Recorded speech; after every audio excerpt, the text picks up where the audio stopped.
ढोल बजे नगाड़े गूंजे, आई है शुभ बेला। रोशन रोशन हर गली है, जगमग सारा मेला। शक्ति की ये लहर चली है, दिल में नई उमंग। माँ के चरणों में झुके हैं सारे भक्तों के संग। लाल चुनरिया हवा में लहराए, जयकारों से आसमां सज जाए। हर चेहरा खुशियों से खिल जाए, माँ का आशीर्वाद बरस जाए। घंटों की गूंज में जादू है, भक्ति का रंग भी बेकाबू है।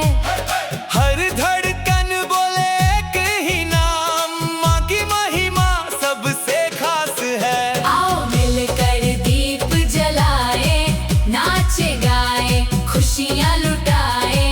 माँ की कृपा जब साथ हो जाए, हर सपना अपना बन जाए। जय जय दुर्गे जय भवानी, तेरी महिमा सबसे निराली। ढोल की थाप पे झूमे दुनिया सारी। तेरी शक्ति से रोशन हर क्यारी। जय जय दुर्गे जय भवानी, तेरे नाम की गूंजे कहानी। दिल में जोश और आँखों में उजियारा, माँ ने भर दिया जीवन हमारा।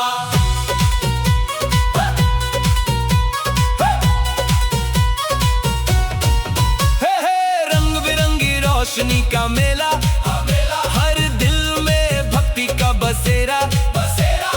नाचे युवा, गाए हर टोली। माँ की महिमा सबसे भोली।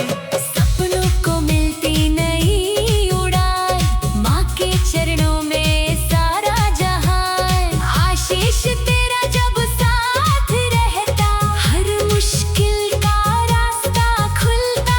जब जब दुनिया में अंधेरा छाए, माँ का प्रकाश राह दिखाए। हौसलों की मशाल जला दे। हर दिल